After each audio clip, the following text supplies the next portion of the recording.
बिस्मिल्लाहिर्रहमानिर्रहीम। 9th class mathematics इन board में एक बार फिर आपको वेलकम करते हैं। मेरा नाम है मुदब्बिर आलम और आप देख रहे हैं मुदब्बिर आलम अकेडमी। आज की वीडियो हमारी होने वाली है एक्सरसाइज 1.5 की लास्ट वीडियो होने वाली है, जिसमें हम सीखेंगे condition of equality of complex numbers.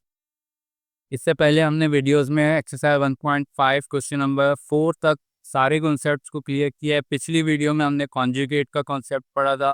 आज की वीडियो में हम condition of equality of complex numbers पढ़ेंगे। बिल्कुल सिंपल है। आप लोगों ने अगर 8 क्लास तक इक्वेशंस पढ़ी हों तो ये आपके लिए बिल्कुल आसान क्वेश्चन होने वाला है। क्या लिखा हुआ है? Condition of equality of complex numbers. अब कॉम्प्लेक्स नंबर बराबर कब होते हैं? मिसाल के तौर पे यहाँ अगर मैं थोड़ा सा साइड पर यहाँ रफ वर्क करके दिखाऊँ आपको, इक्वेशन क्या होती है पहले उसको समझना चाहिए। इक्वेशन होती है कि जैसे कि आपके सामने लिखा हुआ है x plus y iota is equal to minus five plus five iota.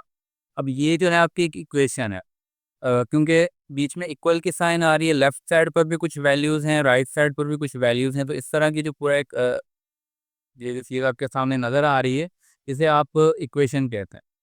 तो अगर मैं कहूँ 2 + 3 इक्वल्स 5, तो ये भी इक्वेशन हो गई और ये ट्रू इक्वेशन है क्योंकि 2 + 3 5 ही होते हैं। अगर मैं ये कह दूं कि x + y is equal to 3 + 2, तो इस बात की गारंटी नहीं है कि x 3 के ही इक्वल है, y 2 के ही इक्वल है, ऐसा नहीं कह सकते हम। हो सकता है कि x 1 हो, y 4 हो, क्योंकि जब हम इसको सॉल्व करेंगे तो हमारे सामने आ जाएगा x + y इक्वल टू 5। अब हमें नहीं पता x की क्या वैल्यू है, y की क्या वैल्यू है, क्योंकि हमारे पास एक ही इक्वेशन है। लेकिन जब बात कॉम्प्लेक्स नंबर्स की आती है तो हम हमेशा ये अज्यूम करेंगे कि हमारा जो रियल पार्ट है वो रियल के इक्वल है और इमेजिनरी पार्ट इमेजिनरी के इक्वल है, तभी हमारे जो है वो दो कॉम्प्लेक्स नंबर इक्वल होंगे। और यही condition of equality of complex numbers हमें कहती है कि for all real numbers a b c and d belong to real number a plus iota b is equal to c plus iota d, ये दोनों complex number बराबर तब होंगे if and only if a equal c and b equal d, यानी कि ए सी के equal हो, B D के इक्वल हो, तभी ये इक्वल कहलाएंगे, अदरवाइज इनको इक्वल नहीं कहा जा सकता। सॉल्व करते हैं तो और अच्छे से समझ आ जाएगा। इस चीज़ को याद रखना है कि ये कॉम्प्लेक्स नंबर में सिर्फ होता है कि हम जो दो अलग अलग नंबर हैं, भले वो ऐड हो रहे हैं, जैसे कि यहाँ एक्स प्लस वाई ऐड हो रहा है, वहाँ 3 + 2 ऐड हो रहा है, लेकिन हम यहाँ ये रियल इक्वेशन, रियल नंबर्स की इक्वेशन है, हम यहाँ एक्स को 3 के इक्वल अज्यूम नहीं करेंगे।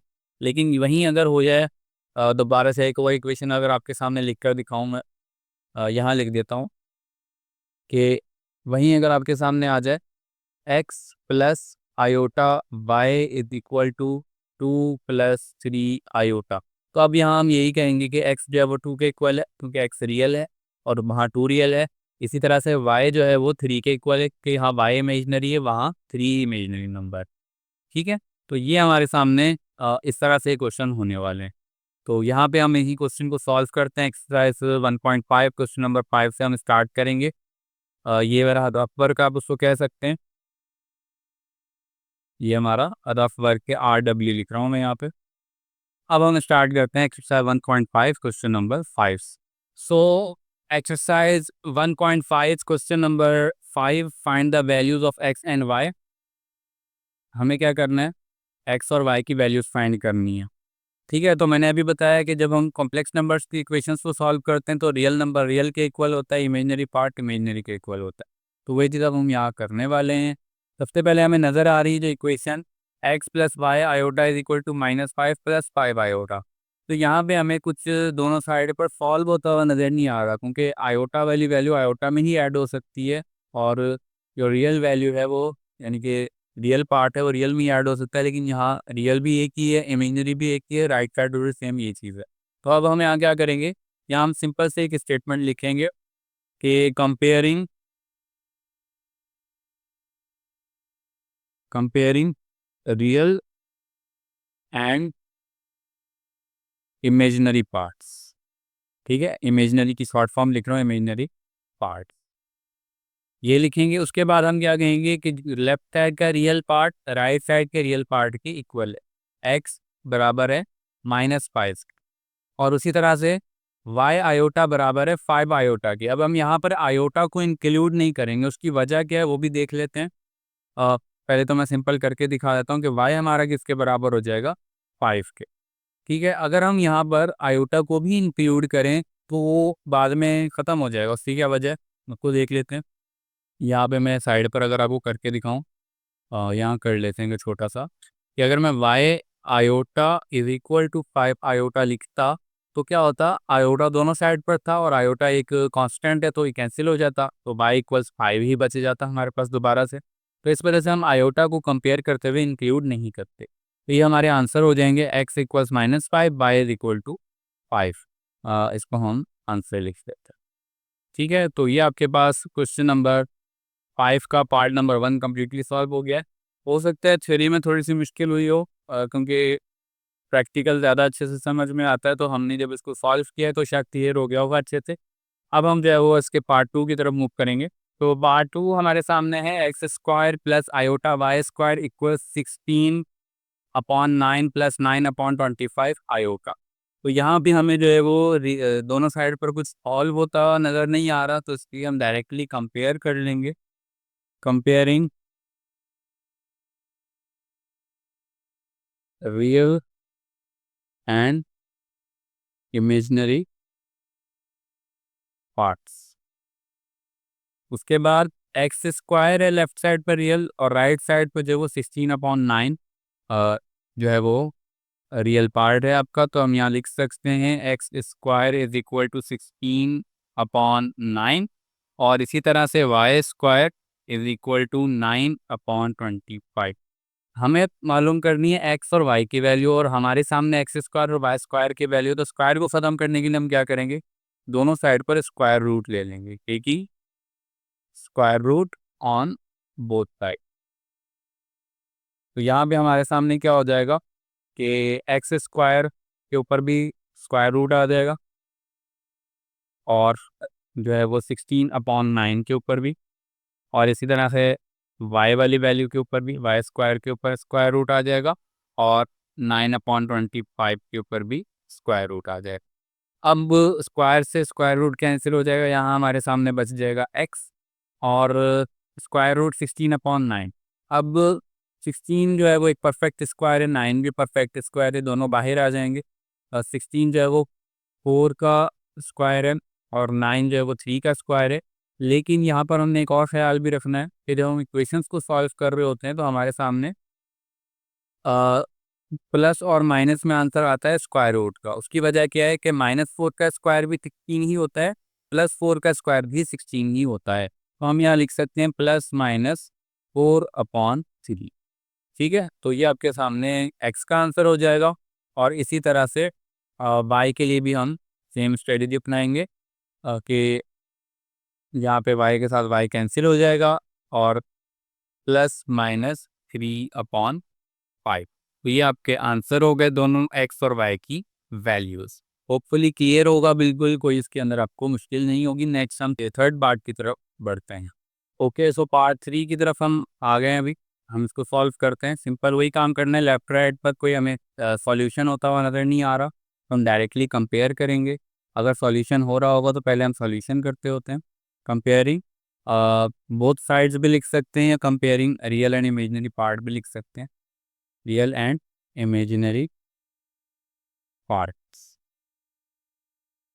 ठीक है, तो रियल पार्ट यहाँ पे हमारे सामने बाई स्क्वायर है क्योंकि इसके साथ आयोटा नहीं लगा हुआ, और राइट साइड पे हमारे पास 121 रियल है। इसी तरह से इमेजिनरी पार्ट हमारे सामने लेफ्ट साइड पे x/3 है, राइट साइड पर 9/5 है। अब यहाँ पे सेम वही काम करेंगे, स्क्वायर रूट ले लेंगे दोनों साइड पर, taking square root on both sides. तो यहाँ पे हमारे सामने आ जाएगा square root y square is equal to square root 121। Y की वैल्यू आ जाएगी हमारे सामने +/11। जबकि x/3 वाली साइड पर अगर हम जाएं तो यहाँ पे हमारे सामने हो जाएगा, क्योंकि ये 3 डिवाइड हो रहा है यहाँ पे, वहाँ जाके 9/5 से मल्टीप्लाई हो जाएगा। 9/5 से इसको जब हम मल्टीप्लाई करेंगे 9/5 मल्टीप्लाइड बाय 3 तो ये हमारे सामने आ जाएगा x is equal to 9 3 27 upon 5। ठीक है, तो ये आपके सामने दोनों आंसर हो चुके हैं। y की वैल्यू आई है +-11 जबकि x की वैल्यू आई है 27/5। पार्ट 3 कंप्लीट हो चुका है। पार्ट 4 और लास्ट पार्ट की तरफ बढ़ते हैं, इसके बाद हमारे एक्सरसाइज 1.5 कंप्लीट हो जाएगी। ओके, सो पार्ट 4 हमारे सामने है। यहाँ पे भी लेफ्ट राइट पर कोई जो है वो सॉल्यूशन नहीं हो रहा, तो हम सिंपली कंपेयर करवा लेंगे। Comparing real and imaginary parts. ठीक है, लेफ्ट साइड पे जो है वो आपके सामने है √5/3x, ये रियल है। जबकि राइट साइड पे आपके सामने 6√3/2, ये रियल है। 2 नहीं है, सॉरी, √2 है।